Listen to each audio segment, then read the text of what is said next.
Hola, mi nombre es Samuel Rico, pastor de Nova. Nova es una iglesia cristiana en Jalapa, Veracruz, y nuestro propósito principal como iglesia es reunirnos alrededor de la palabra de Dios. Creemos que Dios a través de su palabra es como transforma a su pueblo.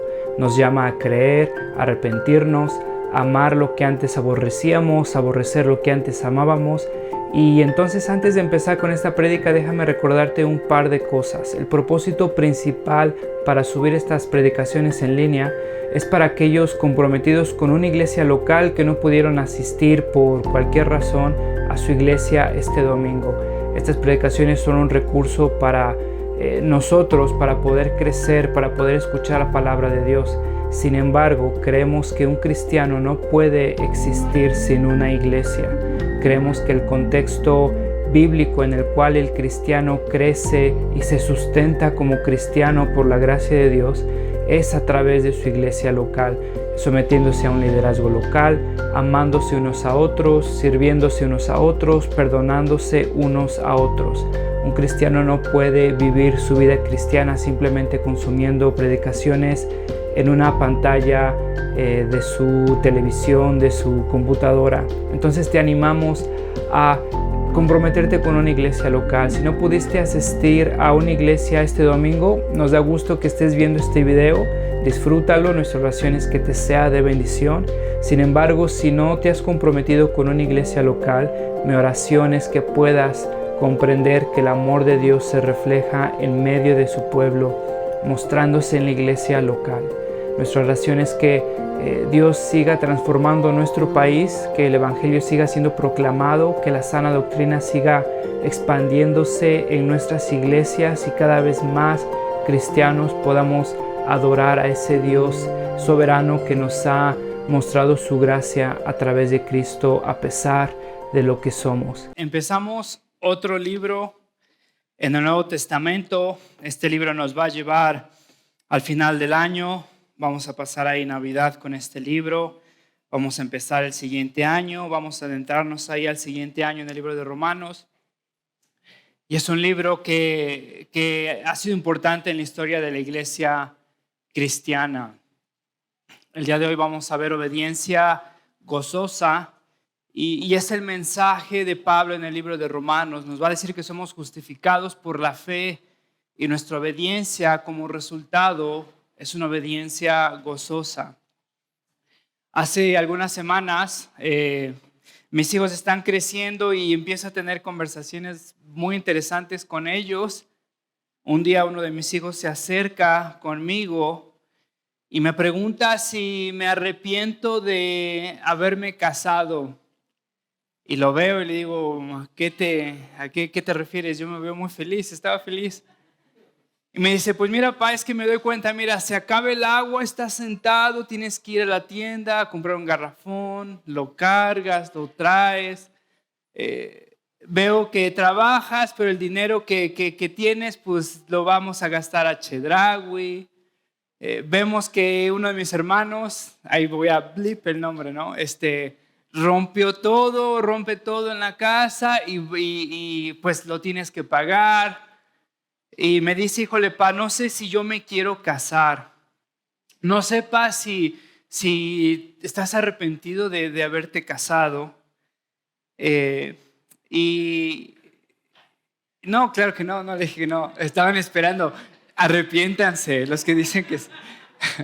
No, claro que no. Lo que le trataba de entender, le trataba de explicar a mi hijo es que cuando uno está enamorado, tiene una obediencia gozosa. Y le explicaba que yo amo tanto a mis hijos que en verdad no veo como un sacrificio extraordinario ir por el garrafón a la tienda, porque no quiero que estén sedientos, quiero que estén sanos. Y claro, sí, a veces me da flojera, pero últimamente siento un gozo. Hay algo dentro de mí que no podría estar ahí sentado en el sillón mientras mis hijos están ahí deshidratados. O mientras mis hijos están, no sé, muriéndose de inanición, estoy ahí tal vez en el sillón porque me da flojera trabajar. Hay algo en mí que me mueve a atravesar tal vez toda esta flojera, todo este desánimo. Y amo a mis hijos, amo a mi esposa y eso me mueve últimamente a servirlos. Sabes, muchos de nosotros en la vida cristiana luchamos con una vida en santidad o en obediencia porque no hemos entendido lo que es una obediencia gozosa. Y el libro de Romanos nos va a introducir la razón y el motivo por cual el cristiano obedece. Y en estos primeros 7 versículos, Pablo nos va a presentar el mensaje del Evangelio. Ahora, el libro de Romanos es uno de los más importantes en la historia de la iglesia.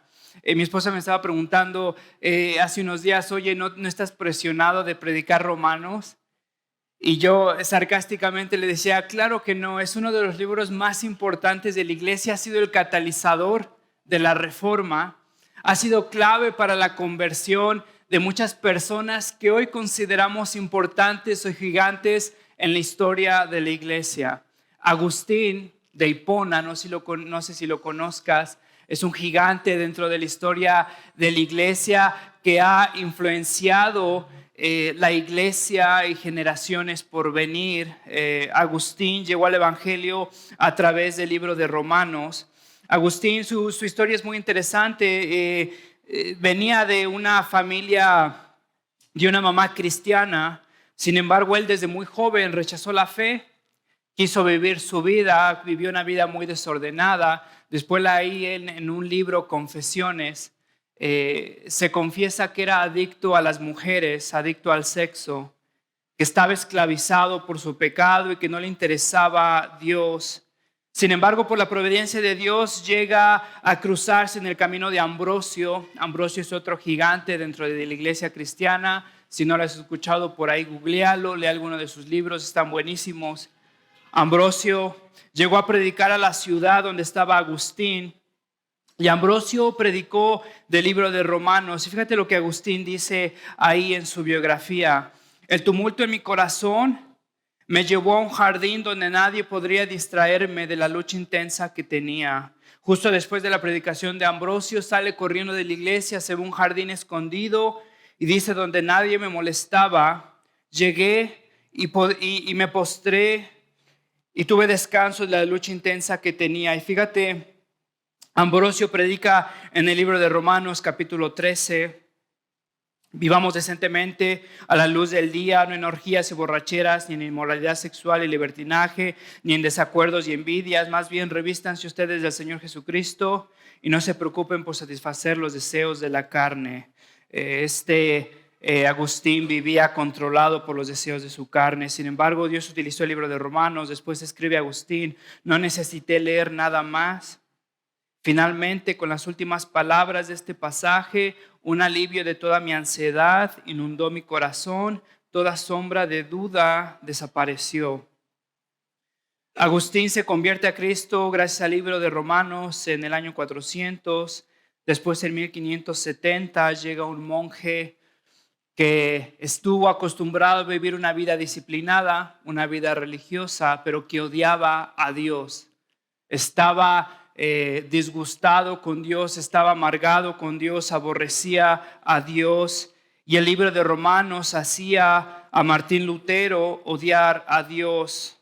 Martín Lutero llegó finalmente al libro de Romanos capítulo 1 versículo 17, donde leyó, de hecho en el Evangelio se revela la justicia que proviene de Dios, la cual es por fe, de principio a fin, tal como está escrito, el justo vivirá por la fe. Fíjate lo que Lutero dice: me esforcé diligentemente y con ansiedad para entender las palabras del apóstol Pablo. La expresión, la justicia de Dios, era para mí un obstáculo porque pensaba que la justicia de Dios era la que se demostraba castigando a los pecadores. Y aunque era un monje muy disciplinado delante de Dios, me conocía un pecador. Por lo tanto, no amaba a un Dios justo, pero siempre airado. Más bien detestaba y murmuraba en contra de un Dios así. Después continúa Lutero, dice: luego entendí que la justicia de Dios es la justicia por la cual, por medio de gracia y pura misericordia, Dios nos justifica mediante la fe. Justo ahí me sentí renacido y atravesé las puertas mismas del paraíso. Y si antes odiaba la expresión la justicia de Dios, ahora la considero mi más preciada y alentadora verdad. Un hombre hastiado con la religión porque se sabía siempre insuficiente para presentarse delante de Dios. Un hombre disciplinado, un monje pulcro, que se golpeaba todos los días, que ayunaba todos los días, que rezaba todos los días, y aún así se sabía insuficiente para presentarse delante de Dios. Y Lutero confesaba que Dios requería lo que Lutero no podía presentar, y aún así Dios lo condenaba. Por eso entonces era un Dios que siempre estaba airado y un Dios que Lutero detestaba. Sin embargo, llegó al entendimiento del evangelio, que la salvación es por gracia de principio a fin, y ahora la justicia de Dios para él fue un bálsamo en vez de un látigo a su espalda. Fíjate, Agustín llegó a Cristo por el libro de Romanos. Lutero llegó a Cristo por el libro de Romanos. Lutero después se levanta y utiliza el libro de Romanos como un grito de guerra en la Reforma, en contra de una religión muerta, en contra de fariseísmo, en contra de disciplinas muertas, en contra de la superstición católica. Toma a Romanos como una bandera, como un estandarte de la gloria, de la gloriosa y majestuosa gracia de Dios. Juan Calvino, otro de los gigantes de la Reforma, escribe del libro de Romanos. El libro de Romanos es la entrada a todos los tesoros de la Escritura. No solo eso, sino que John Stott, otro de los teólogos gigantes de la historia cristiana, llegó a convertirse verdaderamente, a entender el evangelio. Ya después de estar en el ministerio por muchos años, llegó a entender el evangelio y a predicar el evangelio gracias al libro de Romanos. Fíjate, John Stott, si lo has leído, escribe: fue la devastadora declaración de Pablo sobre la condición pecaminosa de la humanidad en Romanos 1 que me rescató de este tipo de cristianismo superficial. Pon atención, hermano, porque sabes, no sé si tú estás atorado en este cristianismo. Fue Romanos 1 que me rescató de este tipo de cristianismo superficial, el cual está siempre preocupado solamente con las necesidades superficiales y momentarias del oyente. Yo necesito experimentar una reforma, una conversión en su corazón que lo mueva a reformar su ministerio, su iglesia, a predicar verdaderamente el evangelio de Dios. Y ahora fíjate, estamos aquí en el 2023. Mi pregunta y mi oración es: ¿qué hará Dios? ¿Qué haría Dios? ¿Qué hará Dios con el libro de Romanos en esta iglesia?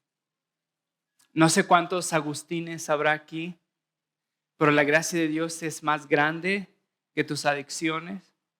No sé cuántos Luteros habrá aquí, pero la gracia de Dios es más grande que tus disciplinas y tu religiosidad.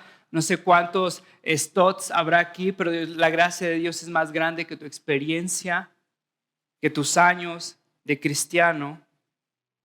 Y fíjate, el libro de Romanos se escribe 50 años después de la resurrección.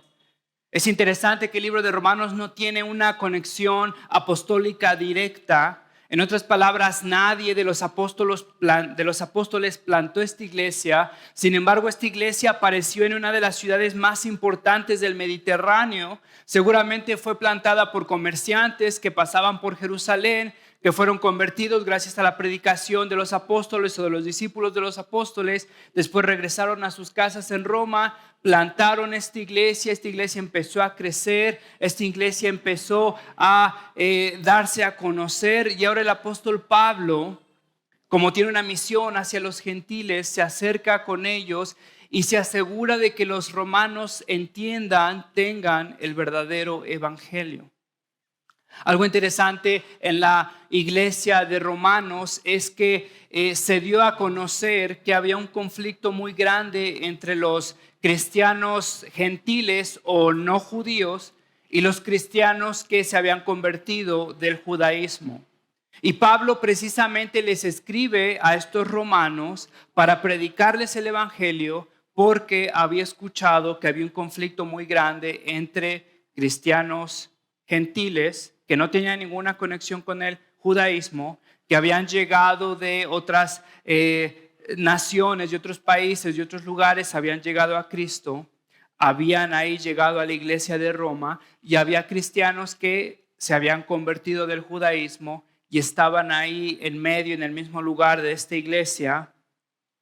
Sabemos eso porque todo el libro de Romanos habla acerca de este conflicto entre los judíos cristianos, entre los gentiles cristianos. Y sabes algo interesante de esto que no quiero que lo ignores, es que en medio de este conflicto, en primer lugar, quiero que te vayas acostumbrando a los conflictos en la iglesia. Ya predicamos en Gálatas, predicamos Filipenses, predicamos Efesios, predicamos 1 Corintios y siempre había conflicto en la iglesia. Entonces, si hay conflicto en la iglesia, hermano, tranquilo, no te desanimes, que tú eres parte del conflicto.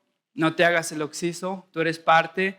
Pero es parte de Dios juntando un montón de pecadores, Dios renovando y cambiando, transformando un montón de pecadores, ¿no es cierto? Y fíjate, la historia de Romanos no era muy diferente. Había estos cristianos que habían llegado a Cristo y no estaban acostumbrados a seguir leyes de absolutamente nada. Hacían lo que querían, comían lo que querían, vivían como querían, y ahora el evangelio les estaba demandando algo. Les estaba demandando renunciar a cosas que no eran provechosas para ellos. Había por el otro lado otro grupo de cristianos judíos que estaban acostumbrados, que habían crecido, habían nacido en un sistema de reglas, de mandamientos, y para ellos la santidad era obedecer, para ellos el ser aprobado era cumplir con leyes, y ahora el evangelio les estaba demandando algo y les estaba demandando renunciar a diferentes cosas que para ellos no eran provechosas. Tenías este grupo de personas que estaban peleándose entre ellos porque unos estaban demandando de otros obediencia a la ley, otros estaban demandando de otros no obediencia a la ley. Pablo entonces les escribe para predicarles el evangelio. Y esto me parece fascinante, me parece muy interesante, porque en medio del conflicto entre cristianos, Pablo les predica el evangelio. No sé si algunos de los romanos se decepcionaron en leer la carta de Pablo, porque están ahí en medio de conflictos, se están ahorcando, se están ahí matando unos con otros, y Pablo viene a predicarles el evangelio. No sé si algunos esperaban instrucciones explícitas o principios o reglas o manuales para vivir con amor unos con otros. Pero Pablo lo que hace es predicarles el evangelio a personas que ya eran cristianos. ¿Saben lo que me parece fascinante? Es que esto va en contra de una idea que el evangelio es lo básico para el cristianismo. Y entonces uno empieza con el evangelio, pero ya después uno avanza a cuestiones complicadas de teología, a sistemas complicados de escatología, que si dispensacionalismo, que si no, que cuál es esta palabra oscura en el griego, qué significa, y empezamos a equiparar madurez en la vida cristiana con conocimiento. Y Pablo lo que está haciendo es predicarles el evangelio, porque el evangelio es necesario para la salvación y el evangelio es necesario para la santificación. Y fíjate, en vez de instrucciones o manuales o principios, Pablo quiere que la reconciliación de estos cristianos sea basada en el evangelio. Que si ellos no entienden el evangelio, no van a poder reconciliarse entre ellos. Porque Pablo puede venir o puede llamar a otro pastor de otro lugar y puede venir con una conferencia de perdón. Y vamos a inaugurar esta conferencia del perdón. Y entonces me imagino que todos se inscriben, tienen playeras, tienen tarros de café, y vamos a predicar del libro de perdón. Y entonces empieza a hablar de historias bonitas de perdón, y empieza a hablar de ideas bonitas de perdón, y empieza a hablar de tips para perdonar. Y la gente sale de estas conferencias, llegan a la casa, perdonan a la otra persona y a la siguiente semana lo quieren ahorcar de nuevo. ¿Sabes por qué? Porque ese perdón no está basado en el evangelio y en la transformación que produce el evangelio. Más bien está basado en sentimientitos o en emociones pasajeras o en este ambiente de, muchas veces te diría, cursilería cristiana, donde está la emoción muy intensa, por un rato sales a tu casa y se te olvida todo y estás dependiente de emociones porque no estás arraigado, no estás basado en las verdades del Evangelio. Pablo los va a cimentar en el Evangelio y Pablo quiere que el perdón surja del Evangelio, que no sea un fruto engrapado al árbol que se va a pudrir, sino que sea un fruto verdadero que nazca del árbol, que esté arraigado, que esté alimentado del árbol, que esté nutrido por gracia. Entonces Pablo lo que hace es, en medio de este conflicto, les predica el Evangelio. Pero ya somos cristianos porque necesitas el Evangelio. Pero yo he sido cristiano por 10 años y necesitas el Evangelio. Y vengo de otra iglesia y ya sabía lo que es el Evangelio. Pues tal vez no, pero nos vamos a asegurar y te vamos a predicar el Evangelio. Fíjate, entonces Pablo está una vez más predicando el Evangelio en esta epístola. Quiero ver 3 puntos contigo bastante cortos. Simplemente esta es una introducción del libro. Y quiero ver contigo el hombre, el mensaje y la audiencia. El hombre, el mensaje y la audiencia. Quiero que vayas conmigo al hombre. Esta es una de las introducciones más largas del libro de Romanos, de los libros del Nuevo Testamento. Recuerda que nadie conocía a Pablo. Pablo se está presentando con los romanos y en este momento los romanos lo pueden rechazar o lo pueden aceptar. Pablo se esfuerza en esta introducción para presentarse, para presentar el mensaje y para dirigirse a la audiencia. Vamos a ver entonces el hombre, el mensaje y la audiencia. Pablo empieza con él, se quiere introducir, se quiere presentar a ellos. Versículo 1, Pablo, siervo de Cristo Jesús, llamado a ser apóstol, apartado para anunciar el evangelio de Dios. Me llama la atención esto. Fíjate, Pablo, siervo de Cristo, es un sinónimo para Pablo. Ves, en cada una de sus epístolas se presenta como esclavo de Jesucristo. La palabra es doulos, literalmente es esclavo. Y quiero que notes que Pablo tiene una percepción de él mismo que afecta a toda su vida y sus decisiones.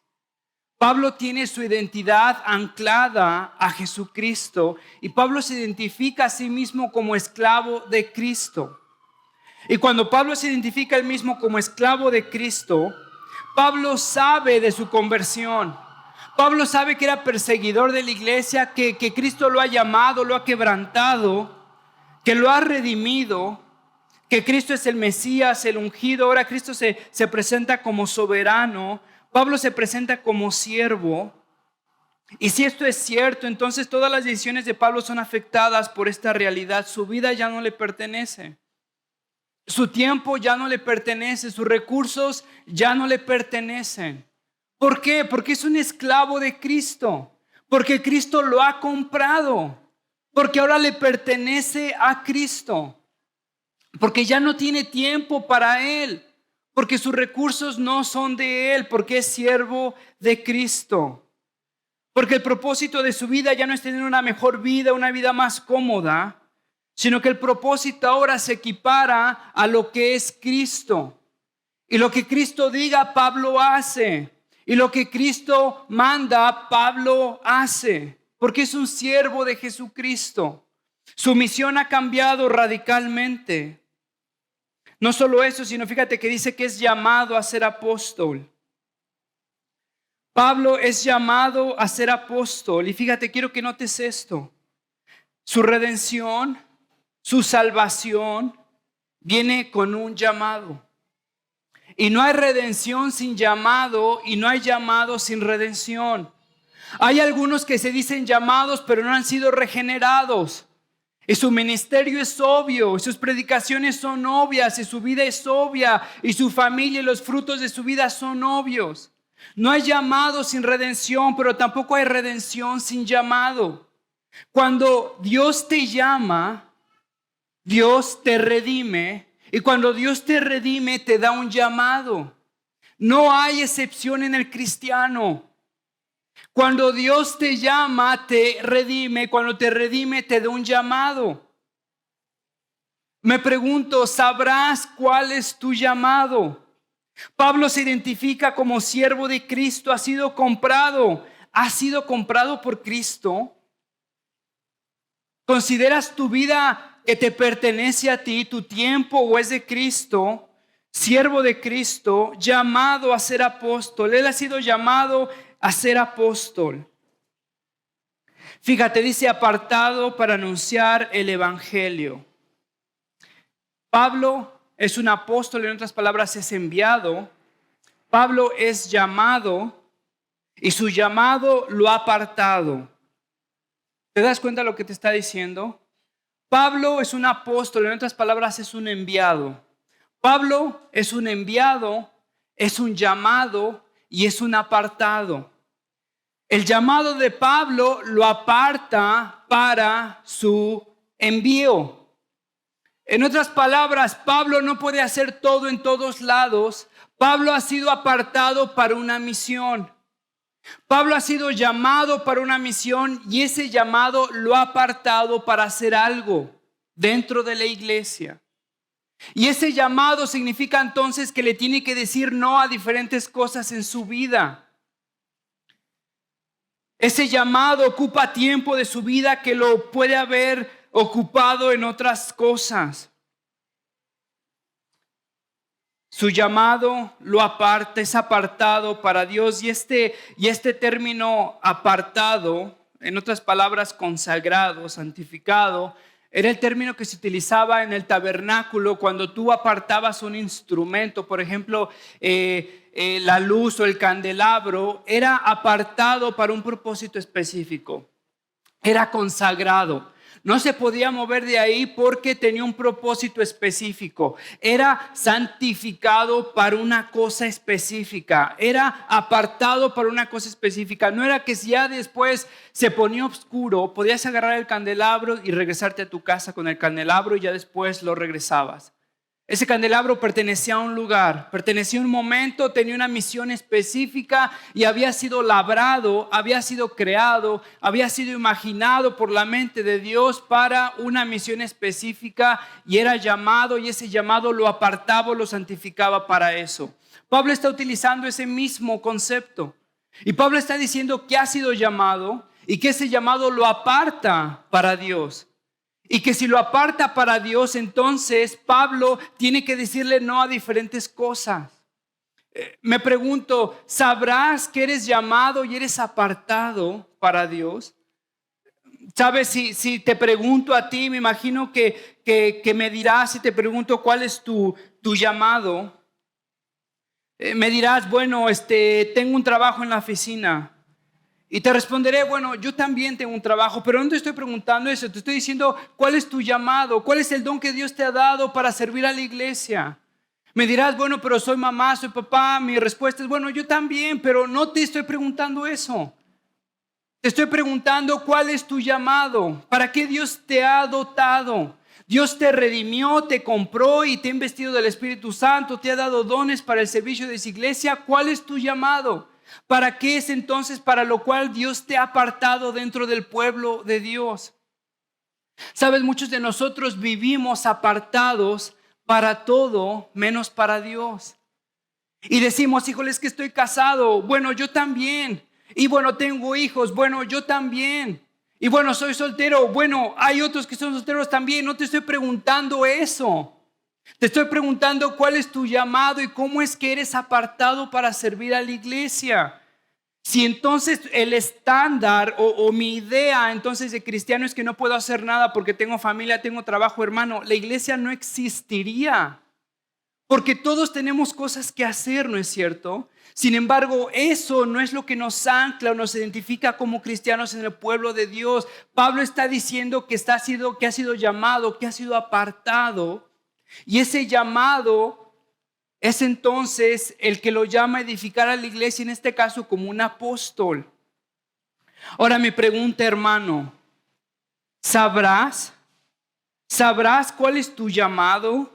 Y sabrás que ese llamado te aparta y te obliga a decirle no a diferentes cosas para crear tiempo y espacio y oportunidad para tu llamado. ¿Sabías que tu llamado te aparta? ¿Sabías que no hay redención sin llamado y no hay llamado sin redención?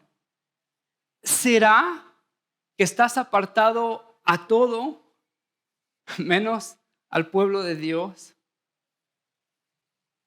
¿Será que estás apartado al mundo y no para Dios? Fíjate, Pablo se ha apartado porque ha sido llamado. Es el hombre. Quiero que veas conmigo el mensaje, versículo 2, que por medio de sus profetas ya había prometido en las sagradas escrituras.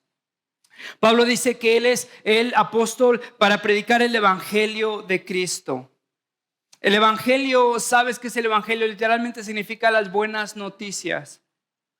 Es una declaración de las buenas noticias. Y esta declaración de las buenas noticias surge desde Génesis 3. ¿Te acuerdas cuando Adán y Eva pecan en contra de Dios y Dios les da la promesa que no los va a dejar en su miseria, sino que vendrá alguien para aplastar la cabeza de la serpiente? Ese es el evangelio. Son buenas nuevas, son buenas noticias de lo que Dios va a hacer, de lo que Dios hizo, de lo que Dios hará. Para nosotros es de lo que ha hecho en Cristo Jesús. Fíjate que por medio de sus profetas ya había prometido en las Sagradas Escrituras. Es un mensaje que ha sido profetizado en el Antiguo Testamento, que ha sido cumplido en el Nuevo Testamento, que el Antiguo Testamento y todo lo que predica y de todo lo que habla es la sombra de lo que iba a acontecer en el Nuevo Testamento en Cristo Jesús. En otras palabras, el Evangelio es la declaración de lo que Dios ha hecho. Es el anunciamiento de lo que Dios ha hecho. No son instrucciones para el cristiano. Y lo has escuchado de mí un montón de veces y no me da pena repetirlo. Porque ya sé que martes, miércoles se te empieza a olvidar si no eres como yo el lunes. El evangelio es una declaración de lo que Dios ha hecho, no son instrucciones o principios. Fíjate, el evangelio es la declaración de lo que Dios ha hecho. El evangelio no son instrucciones. El evangelio es la declaración de lo que Cristo ha completado. El evangelio no son pasos a seguir. El evangelio es el cumplimiento de las promesas dadas en el Antiguo Testamento. El evangelio no son principios para tener una mejor vida. El evangelio es la declaración de lo que Dios ha hecho en Cristo, a pesar de su pueblo, por su pueblo, para gloria de Dios. Y Pablo está predicando este evangelio, lo que Dios ha hecho, anunciando lo que Dios ha hecho siempre a pesar de su pueblo. Versículo 3, este mensaje habla de su Hijo. ¿Te das cuenta que el evangelio está centrado en su Hijo? Hay iglesias que según predican el evangelio y que se reúnen, te diría en emocionalismos, y siempre es prepárate, emocionate porque lo que Dios hará el próximo mes, en la próxima semana. ¿Dios hará qué? Dios ha hecho ya lo suficiente en la cruz de Cristo. El mensaje está centrado en Cristo. Fíjate, Timothy Keller lo que dice. Nunca comprenderemos el evangelio hasta que entendamos que no es fundamentalmente un mensaje sobre nuestras vidas, sueños o esperanzas. Te lo voy a leer otra vez, hermano. Nunca comprenderemos el evangelio hasta que entendamos que no es fundamentalmente un mensaje sobre nuestras vidas, sueños o esperanzas. ¿Te habla en contra de tu teología? ¿Habla en contra del mucho de los mensajes que escuchamos? El evangelio no es fundamentalmente acerca de tus sueños ni de tu vida. El evangelio no es antropocéntrico. El evangelio no te dice que Dios esté obsesionado contigo porque eres genial. El evangelio es cristocéntrico. Keller continúa, el evangelio habla de todas estas cosas y las transforma, pero solo porque no se tratan de nosotros. Es una declaración sobre el Hijo de Dios, el hombre Jesús. Entonces, el mensaje de Pablo es el evangelio. Es el anunciamiento, la declaración de lo que Dios ha hecho a pesar de nosotros, que estás basado en su Hijo. Versículo 4, según el Espíritu de Santidad, quien según el Espíritu de Santidad fue designado con poder Hijo de Dios por la resurrección. En otras palabras, Él es soberano, Él es Rey. No lo confirma ahí en el versículo 4, Pablo continúa, Él es Jesucristo nuestro Señor. En otras palabras, nos ha comprado, nos ha redimido, le pertenecemos, somos junto con Pablo sus siervos. Otra vez John Stott, fíjate lo que dice, cuando Jesús es verdaderamente nuestro Señor, Él dirige nuestras vidas y con gusto le obedecemos. Pon atención en esta frase. Él dirige nuestras vidas y con gusto le obedecemos. De hecho, ponemos cada parte de nuestras vidas bajo su señorío. Nuestro hogar y familia, nuestra sexualidad y matrimonio, nuestro trabajo o desempleo, nuestro dinero y posesiones, nuestras ambiciones y recreaciones. ¿Te das cuenta que entonces, si Jesús nos ha redimido, le pertenecemos y nosotros lo obedecemos gozosamente? Que nosotros nos enamoramos de Él y entonces nosotros lo obedecemos porque nos ha redimido, nos ha dado esa gracia incondicional. Otra cita, otro predicador, Adrian Rogers, fíjate lo que dice: el cristianismo no es una fila de cafetería donde dices tendré un poco de salvación, pero nada de señorío en este momento. En otras palabras, no puedes escoger entre ser redimido hoy y ser llamado después. Si te confiesas hijo de Dios, si confiesas a Cristo como tu Señor, tienes un llamado. Y mi pregunta es, ¿ese llamado te está apartando a servir a la iglesia? El cristianismo no es una fila de cafetería donde dices tendré un poco de salvación, pero nada de señorío en este momento. Versículo 5, fíjate lo que dice: por medio de él y en honor a su nombre recibimos la gracia y el llamado a ser apóstol para persuadir a todas las naciones que obedezcan a la fe. Una vez más, ve esta frase como Pablo te está diciendo que el evangelio nos mueve una obediencia gozosa. Recibimos la gracia y el llamado a ser apóstoles para persuadir a todas las naciones que obedezcan a la fe. Para persuadir a todas las naciones que obedezcan a la fe. La nueva versión de las Américas, fíjate cómo lo traduce: para promover la obediencia a la fe entre todos los gentiles. La Biblia Dios habla hoy, dice, para que en todas las naciones haya quienes crean en Él y le obedezcan. Te lo leo otra vez: para que en todas las naciones haya quienes crean en Él y le obedezcan. En otras palabras, hermano, la fe produce obediencia. No hay obediencia sin fe porque es fariseísmo. No hay fe sin obediencia porque es un falso cristianismo. No hay fe sin obediencia. La fe produce obediencia. Y date cuenta que es entonces una obediencia movida por fe. Una fe o una confianza en las promesas de Dios que me mueven a obedecerle a Dios. Y entonces date cuenta que la desobediencia o el pecado son frutos de la falta de fe. Llega el lunes en tu semana, el martes en tu semana, y de pronto sientes esa tentación que sientes cuando ese pecado que siempre te hace caer está a punto de derrotarte. Has estado ahí. En ese momento sientes imposible la obediencia. En ese momento tu pecado te está gritando: haz esto y serás feliz. Haz esto y te sentirás completo. Haz esto y no conocerás vergüenza. Haz esto y contarás la plenitud. Haz esto y serás satisfecho. Y si eres cristiano, al mismo tiempo estarás escuchando otras promesas. Estarás escuchando: en tu presencia de plenitud de gozo, ¿a quién iré, Señor, si tú estás a mi lado? Aunque atraviese el valle de sombra de muertes, tú estás conmigo. Señor, cría en mí un corazón limpio. Señor, alaba, alma mía, su santo nombre.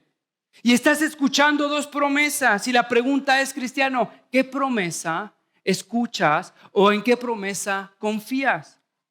Date cuenta que la fe produce obediencia.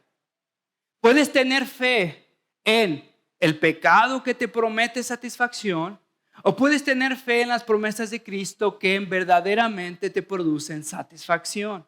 Y date cuenta que Pablo está diciendo entonces que su propósito, su llamado como apóstol, es predicar gracia incondicional para que todas las naciones crean en Él, en sus promesas y le obedezcan.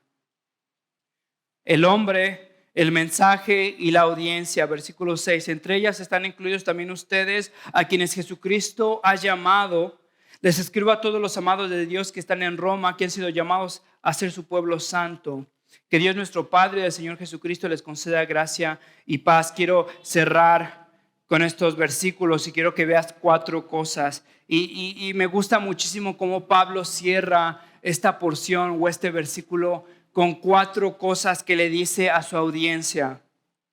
Son llamados, si son llamados son apartados. Fíjate, son llamados, son amados, son santificados y tienen gracia y paz. Son llamados, son apartados, son amados, a pesar de lo que son, son vestidos, son perdonados, son aceptados.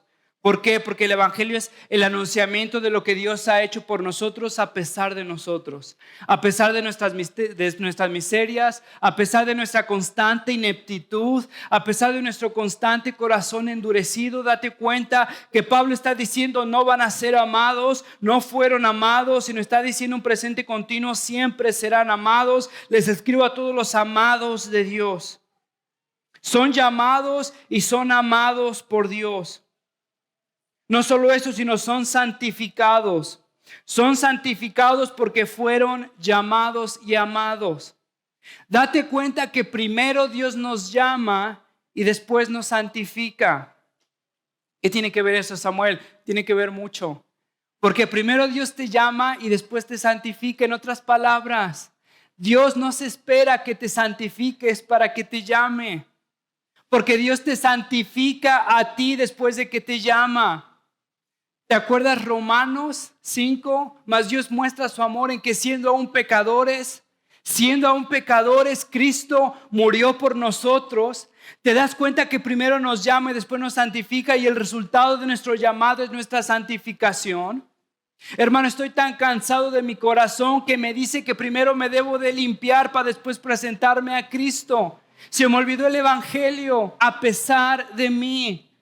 ¿Por qué después me espero a hacer mis disciplinas todas fumadas para, según yo, presentarme a Dios porque ya oré por un par de días?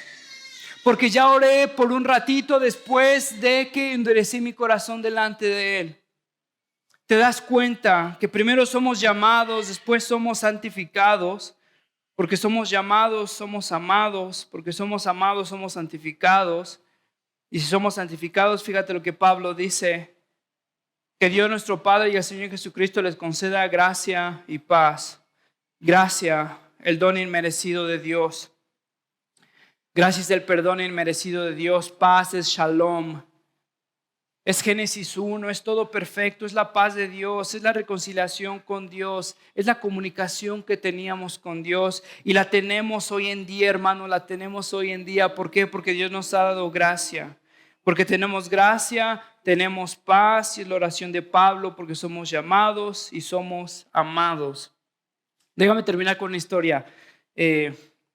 Ahí en el tiempo de Spurgeon, en Inglaterra, había una granja, había un tiempo de mucha pobreza, y en esta pobreza había una granja que antes era conocida por hacer mermeladas riquísimas, y todo el pueblo se juntaba alrededor de esta granja para probar sus mermeladas.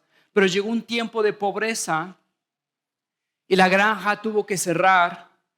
Esta familia de los Smiths tuvieron que entrar en deudas muy fuertes con un señor rico, Samuel Brown. Y este Samuel Brown era una persona incrédula, no conocía a Dios, era una persona endurecida, era una persona interesada en el dinero. Y el papá de David Smith, de la familia Smith, el granjero más viejo, asimiló una deuda grandísima con este señor Samuel Brown. Y Samuel Brown mandaba cada mes a cobradores a intimidar a este granjero, al papá Smith. El papá Smith, por el estrés, por el cansancio, murió. David Smith, su hijo, asimiló el liderazgo de la granja y con eso asimiló todas las deudas. Deudas grandísimas que eran imposibles de pagar. Lo único que podía hacer este hijo, David Smith, era cada mes que venía el cobrador, pagaba lo mínimo para que los intereses no crecieran de más. Sin embargo, la deuda se seguía acumulando. Llegó un tiempo en donde el hijo, ya después de que su papá había muerto, empieza a vender absolutamente todo para tratar de pagar la deuda, pero nunca pudo. La deuda era demasiado grande. Estaba tentado a ahorcarse, estaba tentado a salir corriendo, pero sabía que el señor Brown era muy rico, muy poderoso y no había salida. Llegó a comer la misma comida de los cerdos que tenía en la granja, porque no había además, no había otra cosa, había vendido todo, estaba prácticamente con la única ropa que tenía. Estaba esperando, llegaba el mes y estaba esperando la carta del señor Brown que viniera con el cobrador para que pagara la deuda de este mes. Sin embargo, estaba ahí comiendo con los cerdos. Llega una carta del señor Brown y le dice: todo te es perdonado. Y ahí, justo con esa carta, Mateo 6:12, perdónense sus deudas como también nosotros perdonamos a nuestros deudores. El señor Brown había ido a una predicación a una de las iglesias de Spurgeon, había llegado a Cristo, su corazón había sido transformado y ahora le estaba perdonando la deuda a estos granjeros. David Smith recibe la carta y le responde rápidamente: ¿qué quieres decir con mi deuda está perdonada? Mi papá ya está muerto, nunca te pudo pagar, jamás te voy a poder pagar. Nos estamos muriendo de deudas, estoy comiendo con los cerdos. ¿Qué significa tu deuda está saldada? Es una broma. El siguiente mes no envió el señor Brown, el cobrador, sino otro sobre, y ese sobre tenía 10,000 pesos. Y le repitió: tu deuda está saldada, Mateo 6:12, y perdónense sus deudas como también nosotros perdonamos a sus deudores. Ese David Smith no podía creérselo, pensaba que era broma. Y pasó mes tras mes tras mes sin tener las visitas de los cobradores. Y David Smith se le empezó a creer. Empezó a creer que entonces el señor Brown en verdad le había perdonado todo. Y entonces David Smith empezó a vivir poco a poco como si no tuviera deudas. Y le daba pena tocar la mesa porque pensaba que era del señor Brown, porque el señor Brown lo había comprado. Y cada vez que tenía dudas le mandaba una carta y siempre recibía la misma respuesta: todo está perdonado, Mateo 6:12. Por último, había una máquina de mermeladas, un molino de mermeladas, que no había sido tocado desde que la granja se cerró por las deudas. David Smith no quería tocarla porque pensaba que le pertenecía al señor Brown, porque todo había sido comprado por el señor Brown. Sin embargo, se atrevió a tocar este molino y una vez más empezó a hacer mermeladas. Y toda la gente se emocionó porque quería probar estas mermeladas, pero David Smith no dejó que nadie las probara y cada año preparaba las mejores mermeladas y se las enviaba al señor Brown en la misma dirección que vio en la carta donde le dijo que todas sus deudas estaban perdonadas. Ahora, ¿por qué te digo esta historia? Ese es el evangelio. Estamos en una deuda gigantesca que nuestros padres, ni nosotros, ni nuestros hijos podrán pagar jamás. Hemos recibido una carta, todo ha sido perdonado. Empezamos a vivir dudando de ese perdón y empezamos a vivir una vez más como si estuviéramos endeudados, y Dios nos dice a cada rato: todo está saldado. Indudablemente, el fruto de ese perdón es gratitud, ¿no es cierto?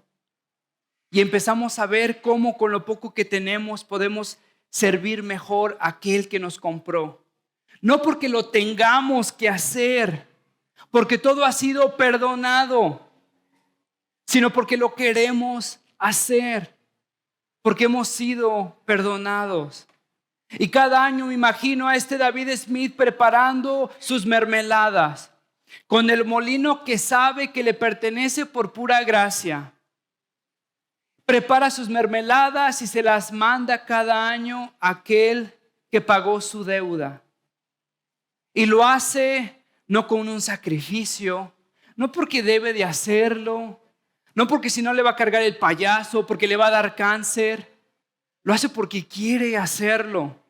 porque todo ha sido perdonado, porque entonces la fe produce gracia y no hay redención sin obediencia. Padre, te doy gracias, mi Dios, por este libro. Te pido, mi Dios, misericordia, ayúdanos, Padre, a entender las profundidades de tu mensaje del Evangelio. Te ruego que, Señor, conforme vayamos adentrándonos este libro, nuestro corazón sea emblandecido, Padre, que podamos ver cuán glorioso es tu perdón. Padre, la obra tan asombrosa que hizo Cristo en la cruz. Mi Dios, muévenos a amarte, a obedecerte, a tener una obediencia gozosa en nuestras vidas, porque hemos sido justificados por pura gracia, mi Dios, mediante la fe. Te doy gracias en Cristo Jesús. Amén.